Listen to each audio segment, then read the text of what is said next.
Paul and Paula Murray from AccountKit. Welcome to the Business Advisory Show. Thank you, John. Thanks for popping onto the show with us or allowing us to pop in.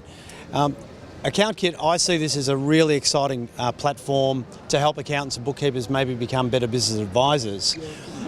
Would you maybe go into a free fall and talk about why that might be true? Well, I think for us to be good advisors, we need to have information at our fingertips and complete information across all areas, which is traditionally, I think, a problem in a lot of practice management platforms.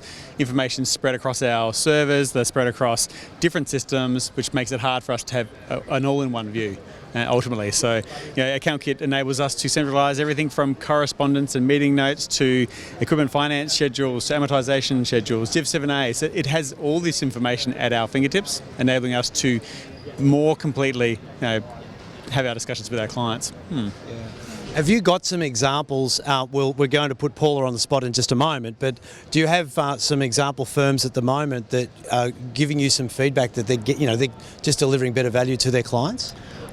The tools are most obvious are things like inter-entity loan tool. The guys from All In Advisory who are speaking here at Xerocon, the amount of value they get out of being able to keep things like inter-entity loans in balance and the value they bring to their clients by having this up to date instantly and having it a process they actually really enjoy doing, it's just a great value proposition. What do you love most personally about AccountKit? Where do I start? There's so many tools. To be honest, it's something as simple as a correspondence register. Streamlining the way that I take my file notes, minimising the clicks it takes for me to do so and to be able to share that information with my team.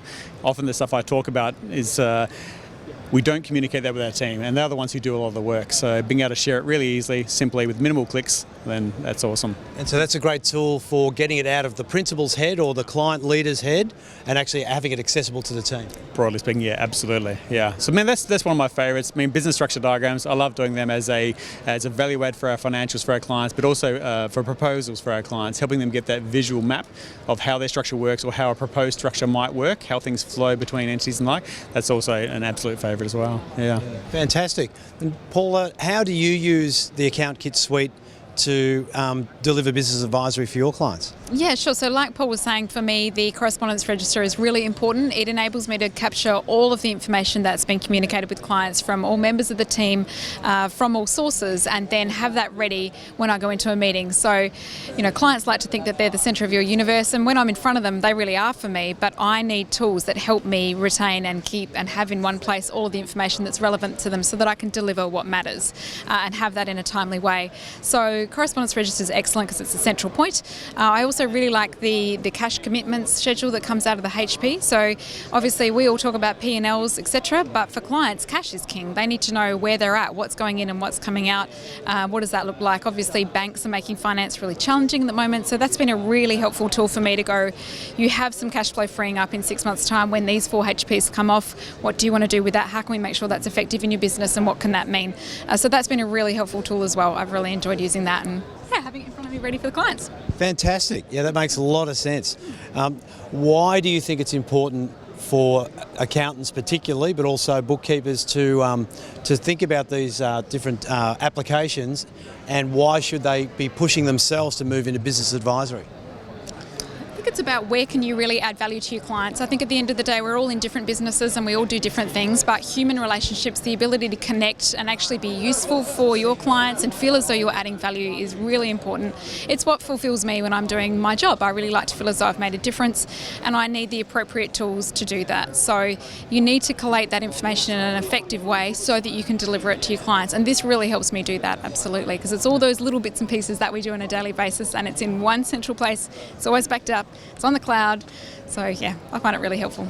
Yeah, thank you. It makes a lot of sense as well. Now, Paul, you're allowed to be biased in your reply to this question. Okay, so what do you think the future holds particularly for accountants that maybe back themselves into, say, a compliance-driven business or practice, and don't take on these opportunities in terms of cloud accounting and the tech add-ons that logically can be deployed? What do you think their future looks like?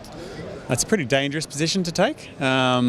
I don't think compliance will ever die, but it is going to be commoditized. It's going to require greater efficiency.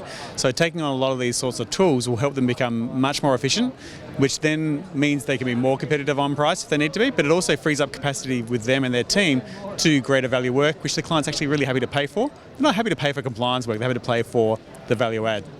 It makes a lot of sense. Next 2 or 3 years, what do you see, what do you believe is possibly going to happen on the landscape that is so incredibly fast-paced today, once one of the slowest moving and least progressive industries of all time?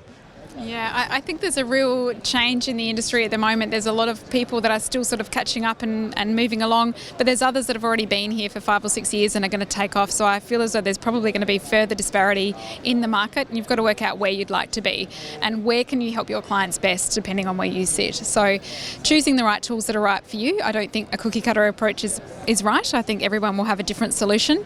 But for us, being able to be online and help our clients in a timely manner, I don't think compliance will ever die. We're always going to have an obligation, but it's what do we enable that to look like? If we can do that effectively, I think clients get a lot of benefit out of being up to date, having everything done. But what more can we do? How else can we bring value? And being able to do that effectively and moving into the future, I think there's going to be more and more pressure to be able to fulfil that function. I think actually there's another element to it that people don't think about necessarily. It's the firms that are scared to change or don't want to change, their bigger risk is losing staff. Because the staff members who go, I want to see change, I want to do things more efficiently, I want to do more, if you don't change, you'll lose them. So the cost of replacing them is going to be so much greater than the cost of change.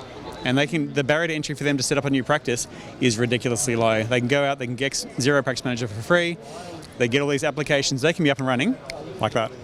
That's a really scarily accurate statement you've made. I totally agree with both of what you're saying.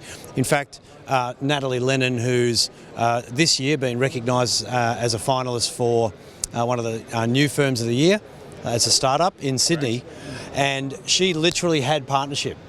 So she was in what she called a fairly stodgy, going nowhere compliance partnership, and she did exactly this, Paul. So she left, so the succession walked out the door.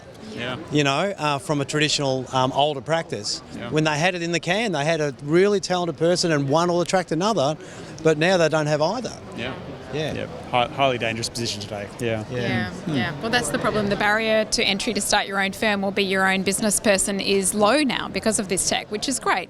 But if you are in a big practice looking for talent, it's challenging for sure. So you need to be able to offer a firm that gives people the ability to do the job the best they can be, because most of us are in this industry to do the best we can and help the clients the best way we can, and you need the right tools to do that.